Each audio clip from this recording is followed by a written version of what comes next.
देखिए क्वेश्चन है, एक चोर 400 मीटर दूर स्थित एक शहर की ओर 60 किलोमीटर प्रति घंटे की गति से भागता है। सिर्फ 30 मिनट बाद पुलिस 80 किलोमीटर प्रति घंटे की चाल से पीछा करना शुरू करती है।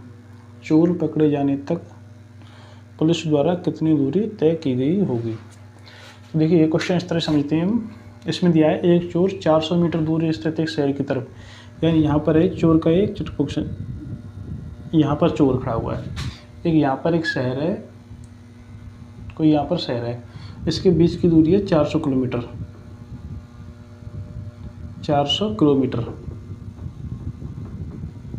400 किलोमीटर दूर एक शहर है। उसके बाद चोर जब यहाँ से भागना शुरू करता है इधर की तरफ, तो चोर की गति होती है 60 किलोमीटर पर आवर। हमारे क्वेश्चन में दिया हुआ है कि चोर की गति होती है 60 किलोमीटर पर आवर। उसके बाद सिर्फ 30 मिनट बाद पुलिस को पता चल जाता है, तो यानी 30 मिनट में यहाँ से यहाँ तक चला होगा या कुछ भी दूरी चला होगा ये, तो पुलिस भागना शुरू करती है इसके पीछे। जो पुलिस की गति होती है वो 80 किलोमीटर पर आवर। पुलिस की गति हमेशा चोर से अधिक होगी। अगर चोर के बराबर भी होगी तो भी पुलिस चोर को नहीं पकड़ पाएगी, क्योंकि ये आधे घंटे में कुछ दूरी तय कर चुका होगा चोर।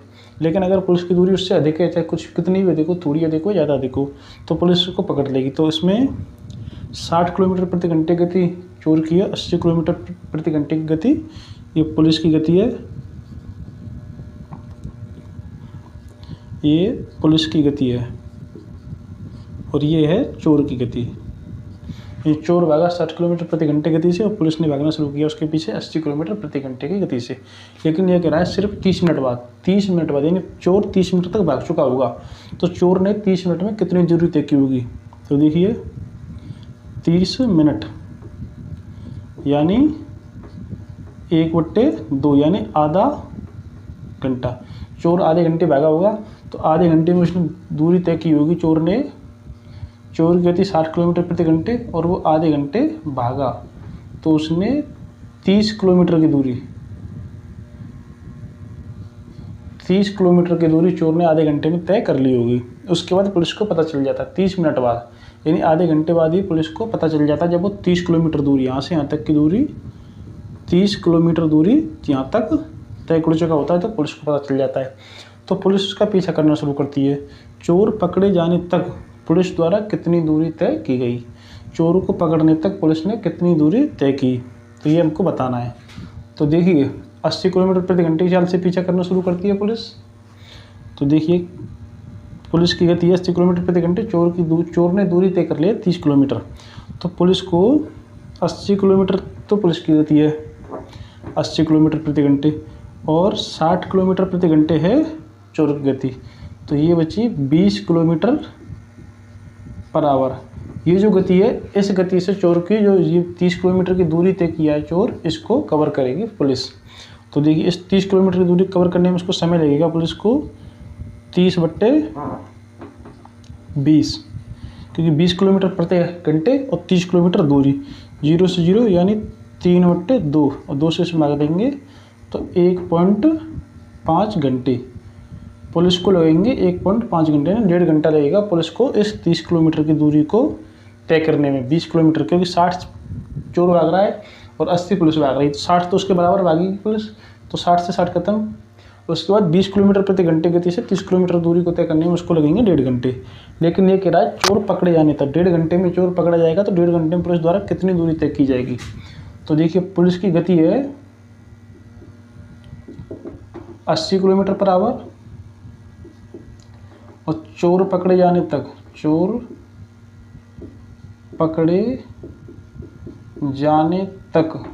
तय की गई दूरी, चोर पकड़े जाने तक तय की गई दूरी होगी 80 किलोमीटर प्रति घंटे गति से, यानी 80 गुणा 1.5, यानी 1.5 घंटे में 80 का गुणा करना है, क्योंकि पुलिस की गति है 80 किलोमीटर प्रति घंटे और 1.5 घंटे पुलिस को चलना पड़ा, यानी पुलिस को यहाँ से यहाँ तक 1.5 घंटे चलना पड़ा 80 किलोमीटर पर आवर से।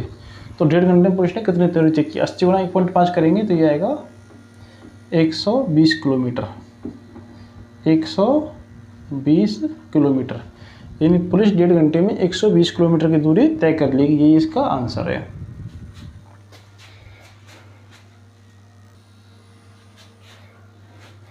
देखिए नेक्स्ट क्वेश्चन है, 42 किलोमीटर प्रति घंटे की गति से गाड़ी चलाते हुए एक व्यक्ति 2 मिनट पहले ऑफिस पहुंचता है, जबकि 36 किलोमीटर प्रति घंटे की गति से आती गाड़ी चलाते हुए वह 5 मिनट देरी से पहुंचता है, तो वह कितनी दूरी तय करता है। यानी उस व्यक्ति ने कितनी दूरी तय की। कोई व्यक्ति का घर यहाँ पर है, ये उसका स्टार्टिंग पॉइंट है, यहाँ से ये ऑफिस तक की दूरी है उसकी, तो इस दूरी पर जाता है। यदि वो 42 किलोमीटर प्रति घंटे यहाँ से स्टार्ट करके और यहाँ तक पहुँचने में अगर वो 42 किलोमीटर प्रति घंटे की गति से जाता है, 42 किलोमीटर पर आवर गति से जाता है, तो उसको लगते हैं 2 मिनट पहले, यानी 2 मिनट पहले पहुँचता है, वो टाइम से 2 मिनट पहले पहुँच जाता है। लेकिन अगर वो जाता है 36 किलोमीटर प्रति घंटे गति से, 36 किलोमीटर प्रति घंटे गति से जाता है, तो वो 5 मिनट देरी से पहुंचता है। जब वो 2 मिनट पहले पहुंच जाता है तब वो 5 मिनट देरी से पहुंचता है। तो ये कह रहा है यहाँ से यहाँ तक की दूरी, यहाँ से और यहाँ तक की दूरी कितनी है, ये हमको पूछा गया है। तो डिस्टेंस मान लेते हैं हम, दूरी x, यानी यहाँ से यहाँ तक की दूरी है x किलोमीटर। अब देखिए इसको सॉल्व किस तरह से करते हैं। देखिए दूरी x है, अगर वो 36 किलोमीटर प्रति घंटे की गति से चलता है, यानी अगर वो 36 किलोमीटर प्रति घंटे गति से x किलोमीटर दूरी को तय करेगा तो उससे कुछ समय लगेगा। लेकिन अगर वो x दूरी कोई 42 किलोमीटर प्रति घंटे की गति से तय करेगा तो उसको कुछ समय कम लगेगा। यानी 42 किलोमीटर प्रति घंटे की गति से उसको कम समय लगेगा, इससे ज़्यादा समय लगेगा। तो इन दोनों समय की, यानी इससे जो समय लगेगा और इससे जो समय लगेगा 42 किलोमीटर प्रति घंटे गति से, तो दोनों के बीच का जो अंतर है वो 2 मिनट ही है और 5 मिनट ही है, यानी 7 मिनट, 7 मिनट का अंतर है। लेकिन जब हम मिनट को हम घंटे में बदलेंगे तो 7/60, 7/60 हो जाएगा, क्योंकि हमारे पास जो गति दी गई है, स्पीड दी गई है 42 किलोमीटर प्रति घंटे, 36 किलोमीटर प्रति घंटे, और ये 7 हमारे पास मिनट होगा तो ये अलग होगा। हमको सारी चीज़ें एक ही वैल्यू में लेनी होती हैं। तुम 7 को बदलेंगे हम घंटे में तो 7/60, 60 हो जाएगा, यानी एक घंटे में 60 मिनट होती हैं, तो 7/60 ये हो गया। 7/60 अब ये मिनट नहीं रहा, अभी 7/60 हो गया घंटे। उसके बाद इन दोनों का हम एलसीएम लेंगे, 36 का और 42 का जब एलसीएम लेंगे तो ये 36 और 42 का एलसीएम लेंगे, 36 और 42 है, 36 और 42 का हम एलसीएम लेंगे, 36 और 42, इससे देंगे इसे भागम, तो ये आ जाएगा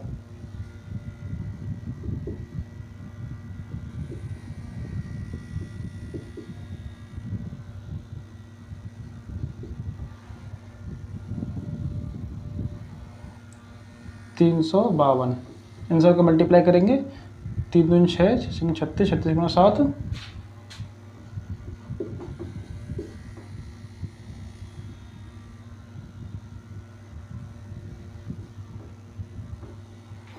इन दोनों का जो हमने एलसीएम लिया तो यहाँ पर आएगा एलसीएम 252। 36 और 42 का जो एलसीएम होगा वो होगा 252। 36 और 42 का एलसीएम होगा 252। 36 से भाग देंगे तो ये जाएगा 7 बार। 36 से भाग देंगे क्योंकि इसकी जो एलसीएम लिया है हमने तब किया है, तो 7 बार। 7 से मल्टीप्लाई करेंगे तो ये 7x माइनस 42 से भाग देंगे 6 बार जाएगा, और 6 गुणा x 6x बराबर 7/60। 7/60। अब देखिए इसको हम सॉल्व करते हैं। ये 7x है, ये 6x है, इसमें से गया तो x/252 बराबर 7/60। उसके बाद 252 को उधर ले जाएंगे तो x बराबर हो जाएगा 7 गुणा 252/60। इसको काटेंगे तो जब 12 से काटेंगे तो 12 पंजे 60, और 12 से 12 दूरी 24, और 12 एकम 12, तो यानी x बराबर हो गया 21 गुणा 7, 147/5, और 5 से इसमें भाग देंगे तो ये आ जाएगा 5 दूनी 10, और यहाँ पर 4, यानी जो दूरी होगी वो होगी 29.4 किलोमीटर। ये इसका आंसर होगा। यानी वह कितनी दूरी तय करता है। तो वह 29.4 किलोमीटर की दूरी तय करता है। हमारे इसमें मेन थी इक्वेशन, अगर हम इसको बना लेते हैं तो हमारा आंसर तुरंत मिल जाएगा। इसको सोल्व करते ही तुरंत आपका आंसर आ जाएगा। और अगर आपको इसमें कोई मिस्टेक हो गई है तो आपका फिर आंसर आने में दिक्कत आएगी, इसलिए अपने इक्वेशन पे ध्यान देंगे। जिस तरह से क्वेश्चन में कहा गया है ठीक उसी तरह से हमको इक्वेशन बनानी है और हमको आंसर तुरंत मिल जाएगा।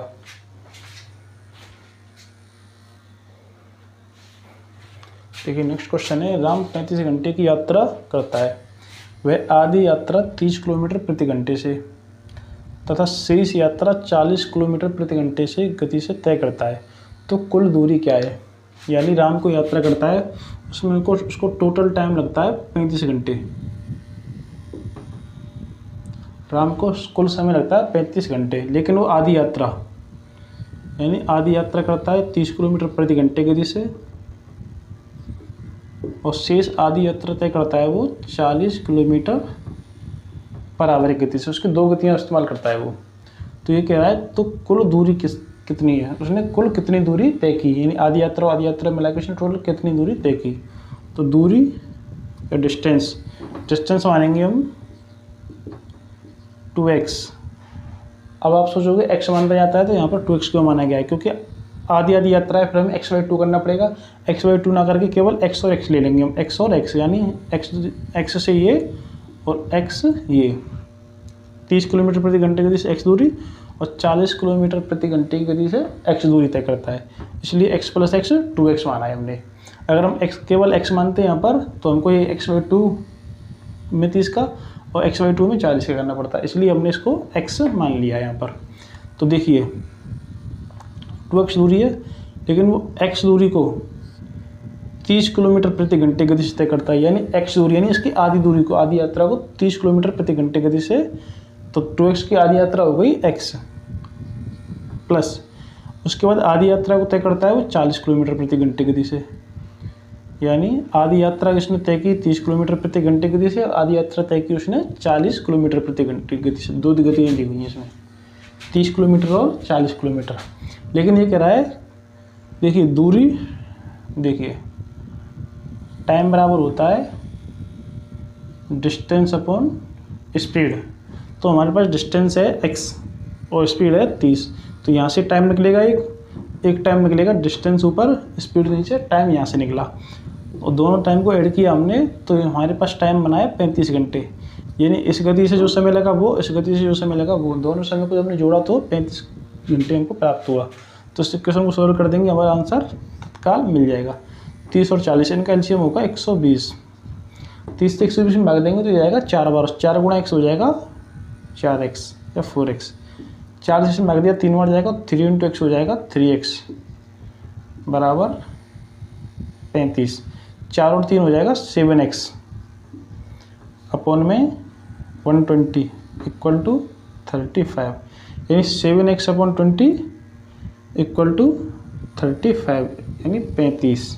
अब देखिए इससे आगे क्या करते हैं, 120 को उधर ले जाएंगे तो ये हो जाएगा 7x बराबर 35 गुणा 120। 120 गुणा में इसलिए बचा क्योंकि यहाँ पर नीचे था, जब ऊपर जाएगा यहाँ भाग में था, दूसरी तरफ जाएगा तो गुणा में हो जाएगा 120। तो x बराबर हो जाएगा, हम 7 को भी उधर ले जाते हैं, 7 यहाँ गुणा में तो ये इधर पहुँच जाएगा भाग में।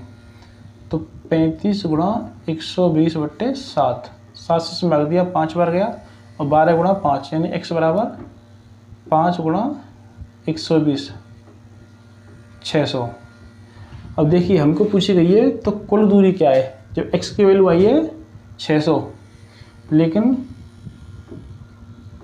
कुल दूरी यानी डिस्टेंस बराबर है हमारे पास 2x, तो 2 × 600 यानी x की वैल्यू 600 आई, तो 2 गुणा 600 करेंगे तो ये आएगा 1200 किलोमीटर। यानी जो कुल दूरी है वो है 1200 किलोमीटर, क्योंकि x की वैल्यू आई है हमारे पास 600 और हमारे पास डिस्टेंस है 2x, यानी कुल दूरी माना है हमने 2x, तो x × 2 करेंगे तो 600 गुणा 2 1200 किलोमीटर, तो कुल दूरी हो जाएगी हमारी 1200 किलोमीटर। यही इसका आंसर होगा।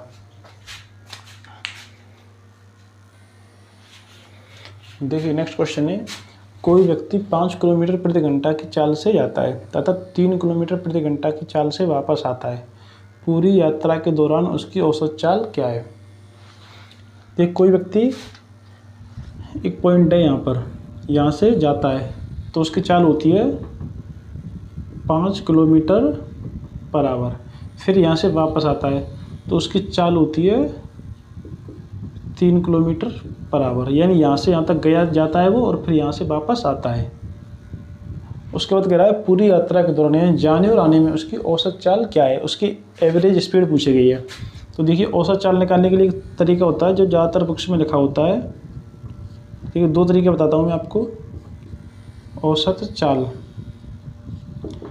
औसत चाल में होता है जाना और आना 2, उसके बाद 3 किलोमीटर प्रति घंटे की चाल से गया तो इनटू में 5 किलोमीटर प्रति घंटे की चाल से जाता है तो 5, और गुणे में फिर 3 किलोमीटर प्रति घंटे गति से वापस आता है तो 3 अपॉन में 5 + 3, तो 2 गुणा 5 गुणा 3 हो जाएगा 30/8, और 8 से इसमें भाग देंगे तो 8 × 24 और के बाद 6 बचा, पॉइंट लगाया 3.5 किलोमीटर पर आवर। ये होगी उसकी औसत चाल, यानी 3.75 किलोमीटर पर आवर उसकी औसत चाल हो गई। लेकिन एक दूसरा तरीका है हमारे पास, ये देखिए सेकंड मेथड। ये ज़्यादातर बुक्स में ये फॉर्मूला लिखा होता है कि 2 गुणा जाने की दूरी गुणा आने की दूरी अपॉन में दोनों को योग, तो 5 + 3।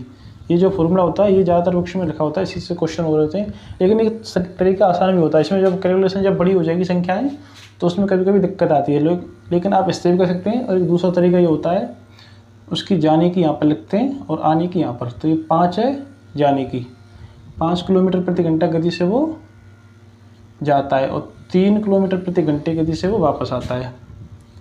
तो इन दोनों का एलसीएम लेंगे तो इनका एलसीएम हो जाएगा 15। 5 और 3 का एलसीएम हो गया 15। 5 से 15 में दिया 3 बार, 3 से 15 में दिया 5 बार। ये एलसीएम चला गया। उसके बाद क्या करते हैं, इन दोनों को जोड़ते हैं, 3 और 5 को जोड़ेंगे तो ये हो गया 8।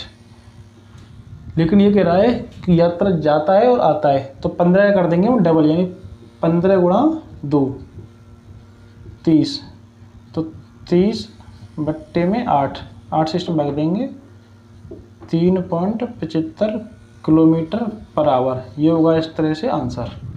आप चाहें तो इस तरीके से कर सकते हैं, आप चाहें तो इस तरीके से कर सकते हैं। औसत चाल निकालनी हो तो दोनों चालों को लिखेंगे, उनका एलसीएम लेंगे, और ये टाइम एंड वर्क जब होता है तो उसमें इस तरीके से टाइम एंड वर्क किया जाता है। आप इससे ये भी निकाल सकते हैं उस एवरेज चाल, और या फिर इससे निकाल सकते हैं। 2 का मल्टीप्लाई करेंगे, जाने की गति गुणा आने की गति अपॉन में दोनों का योग, और सॉल्व कर देंगे, आपका आंसर इससे भी मिल जाएगा। देखिए नेक्स्ट क्वेश्चन है, किसी रेल की पटरी के किनारे कुछ खंभे हैं, सभी खंभों के बीच 50 मीटर का अंतर है। एक रेलगाड़ी 45 किलोमीटर प्रति घंटे की चाल से 4 घंटे में कितने खंभे पार करेगी। ये एक टेक्निकल क्वेश्चन है। देखिए इस तरह से होगा क्वेश्चन, इसमें मिस्टेक होने के चांसेस बहुत रहते हैं। एक बार इसको ध्यान से देखेंगे तो आप फिर कभी मिस्टेक नहीं करेंगे इसमें। देखिए ये एक रेलगाड़ी बनी हुई, रेल की पटरी बनी हुई है यहाँ पर इस तरह से, ये रेल की पटरी है, इसके यहाँ पर खंभे बने हुए हैं। पहला खंभा ये रहा, दूसरा यहाँ पर, तीसरा यहाँ पर, चौथा यहाँ पर, पांचवा यहाँ पर, इस तरह से खंभे हैं। और प्रत्येक खंभे के बीच की दूरी यहाँ से 50 मीटर है।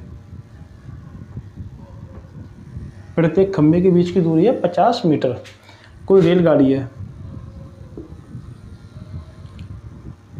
उसकी स्पीड है 45 किलोमीटर पर आवर। तो ये कह रहा है कि रेलगाड़ी की स्पीड जो 45 किलोमीटर प्रति घंटे है वो 4 घंटे चले। 4 घंटे जैसे यहाँ से चलना शुरू करती है और 4 घंटे चलती है, तो इस तरह के कितने खंभों को, इस तरह के जो खंभे हैं इस तरह के कितने खंभों को वो 4 घंटे में पार कर देगी। इसमें रेलगाड़ी की हमें लंबाई नहीं दी गई, यानी रेलगाड़ी बिल्कुल शून्य मानेंगे। रेलगाड़ी यहाँ से यहाँ पर पहुँच गई, यहाँ पर पहुँच गई, इस तरह से। अगर ये क्वेश्चन कहता है कि रेलगाड़ी की लंबाई इतनी है तो फिर वो दूसरी तरह से होता है क्वेश्चन की रेलगाड़ी की लंबाई यहाँ से यहाँ तक की है तो दूसरी तरह से होता है क्वेश्चन। लेकिन जब रेलगाड़ी की लंबाई इसने नहीं दिया है तो ये क्वेश्चन रेलगाड़ी को शून्य मान के किया जाएगा। रेलगाड़ी की लंबाई इसमें कुछ नहीं मानी जाएगी। तो देखिए ये कह रहा है 45 किलोमीटर प्रति घंटे की चाल से 4 घंटे में। तो देखिए 4 घंटे में इसने दिया है मीटर में, 50 मीटर का अंतर है दो खंभों के बीच में, यानी इस खंभे से, और ये दिया है किलोमीटर में। तो उसको हम मीटर बनाएंगे पहले, कितना मीटर हो जाएगा, लेकिन 4 घंटे में कितना चलेगी वो, तो 4 घंटे में दूरी, तो 45 गुणा 4 यानी 180 किलोमीटर। लेकिन एक किलोमीटर में, तो उसको मीटर बनाएंगे तो 180 गुणा 1000, क्योंकि 1 किलोमीटर में 1000 मीटर होते हैं, तो 180 किलोमीटर है तो उसमें 1000 का मल्टीप्लाई करेंगे तो 180 और 3 0, 1,80,000 मीटर, 1,80,000 मीटर हो गया। अब कह रहा है वो कि कितने खंभे पार करेगी, तो देखिए 1,80,000 मीटर है तो खंभे पार करेगी, यानी 1,80,000 बट्टे में 50, इससे से भाग देंगे तो ये आएगा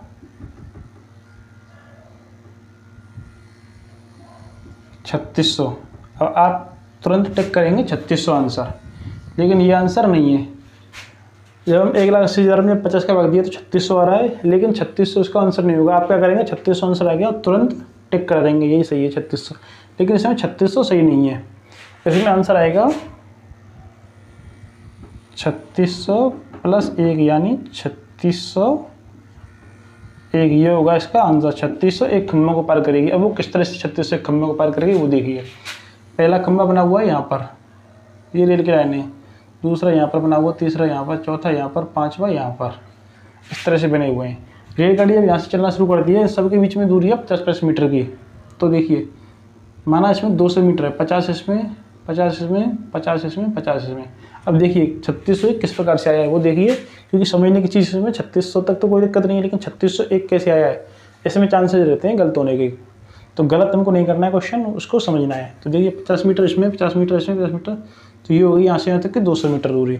तो यहाँ से ट्रेन चलना शुरू करेगी, यहाँ से कोई व्यक्ति चलना शुरू करता है, यहाँ से यहाँ तक पहुँच जाता है, पहला व्यक्ति चलता है यहाँ से और यहाँ पहुँच जाता है।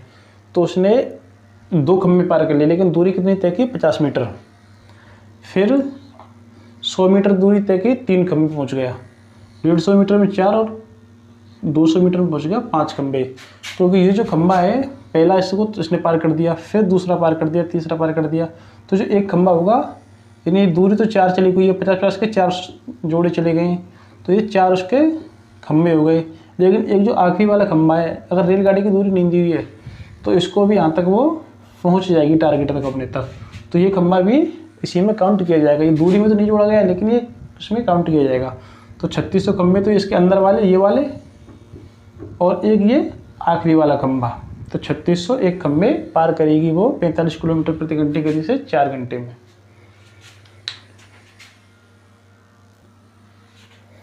देखिए नेक्स्ट क्वेश्चन है, ए को एक निश्चित स्थान पर पैदल चलकर जाने और सवारी द्वारा वापस आने में 10 घंटे लगते हैं। यदि वह दोनों तरफ की यात्रा सवारी द्वारा करता है तो वह 5 घंटे बचा सकता है। दोनों ओर की यात्रा पैदल चलकर तय करने में उसे कितना समय लगेगा। देखिए कोई व्यक्ति है, यहाँ से यहाँ तक की दूरी तय करता है, वो यहाँ से यहाँ तक जाता है और आता है। यदि ये दोनों तरफ इधर से, ये कह रहा है पैदल चलकर जाता है, यहाँ से यहाँ तक पैदल जाता है और यहाँ से यहाँ तक सवारी से वापस आता है, तो उसको 10 घंटे लगते हैं। यदि वह इधर से सवारी से जाए और सवारी से वापस आए तो उसे 5 घंटे बचा सकता है। 10 घंटे से 5 घंटे का उसे 5 घंटे का समय लगता है। दोनों ओर की यात्रा, अगर ये दोनों ओर की यात्रा पैदल करे तो इसे कितने घंटे का, तो पैदल जाने में समय, पैदल जाने में समय, अगर वो पैदल जाता है तो समय लगता है उसको tx, यानी यहाँ से यहाँ तक वो पैदल जाता है तो उसको समय लगा tx, और सवारी द्वारा जाने में समय ty, इसको हमने माना ty, यानी पैदल जाने में समय लगेगा उसको tx और सवारी द्वारा जाने में लगेगा उसको समय ty, हमने इसको माना है। तो देखिए यदि वह किसी स्थान तक पैदल जाता है और सवारी द्वारा वापस आता है, यानी tx पैदल गया और प्लस सवारी द्वारा वापस आया, तो उसको समय लगा है 10 घंटे। उसके बाद कह रहा है यदि वह दोनों तरफ की यात्रा सवारी द्वारा तय करता है, यानी सवारी द्वारा ty प्लस ty, तो उसको समय लगता 5 घंटे। तो उसको ये पूछा गया है दोनों ओर की यात्रा पैदल चलकर तय करने में उसे कितना समय लगेगा। यदि दोनों ओर की यात्रा अगर वो पैदल चलकर तय करता है तो उसको कितना समय लगेगा, ये पूछा गया है।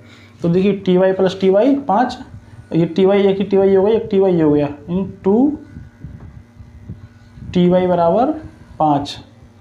तो 2 को इधर ले जाएंगे तो ty की वैल्यू आ गई 5/2, यानी जो ty है इसकी वैल्यू है 5/2। अब हम आगे करते हैं इससे आगे। तो देखिए हमारे पास एक इक्वेशन दी गई है tx प्लस ty बराबर 10। इक्वेशन हम बनाए हैं, यानी पैदल जाने में समय और वापस आने में समय, tx प्लस ty बराबर 10। एल्जेब्रिक क्वेश्चन है, ऐसी कोई दिक्कत नहीं है, नॉर्मल क्वेश्चन है, बस एक बार समझ जाएंगे तो आसानी से हो जाएगा। tx प्लस ty बराबर है 10, tx प्लस ty बराबर 10 है, और ty की वैल्यू हमारे पास निकली है 5/2, तो इसकी वैल्यू हम इसमें रख देंगे। तो tx प्लस 5/2 बराबर 10, tx प्लस 5/2 बराबर 10। tx में से हम tx बराबर 5/2 इधर प्लस का, इसको इधर ले जाएंगे तो 10 माइनस 5/2, 10 माइनस 5/2, तो tx बराबर हो जाएगा 10 दूनी 20, और 20 में से 5 गए तो 15/2। ये हो गई हमारी tx की वैल्यू, ये हो गई ty की वैल्यू। लेकिन ये कह रहा है tx यानी पैदल चलकर जाने में समय लगा tx, और tx की वैल्यू 15/2, सवारी द्वारा जाने में लगे समय लगा ty, और ty की वैल्यू 5/2, यानी 5/2 यानी 2.5 घंटे। अगर वो पैदल सवारी द्वारा जाता है तो उसको 2.5 घंटे लगेंगे, और पैदल जाता है तो उसको 15/2 घंटे। लेकिन ये कह रहा है कि पैदल चलकर, दोनों ओर पैदल चलकर, अगर ये पैदल इधर जाता है और आता है, यानी tx प्लस tx, यानी यहाँ से जाता है और फिर इधर से वापस आता है, तो tx प्लस tx, यानी ये हो गया 2tx, और tx की वैल्यू है हमारे पास 15/2, तो 2 गुणा 15/2, 2 से 2 खत्म, तो 15 हावर, ये होगा आंसर। यानी दोनों ओर की यात्रा उसको पैदल चलकर तय करने में, यानी इधर से पैदल जाता है यहाँ से यहाँ तक, और फिर यहाँ से यहाँ तक पैदल आता है, तो उसको 15 घंटे लगेंगे। ये इसका होगा आंसर। यदि ये कहता कि यह वो सवारी से जाता है, सवारी से आता है, क्वेश्चन तो हमारा आंसर तो यहीं तक है, बस यही। लेकिन इसके अलावा अगर वो कहता सवारी से जाने में और सवारी से आने में कितना समय लगेगा, तो ty सवारी द्वारा ty बराबर 5/2, 5/2 गुणा 2, 2 से 2 खत्म, यहाँ 5 घंटे। तो अगर वो सवारी द्वारा जाता है यानी ty प्लस ty, यानी 2ty, और 2 गुणा 5/2, ty की वैल्यू है 5/2, तो ये 2 से 2 खत्म, तो 5 घंटे दोनों तरफ से सवारी से जाने में समय लगेगा। लेकिन हमसे पूछा गया है केवल यहाँ तक, तो इसका आंसर हो जाएगा 15 घंटे।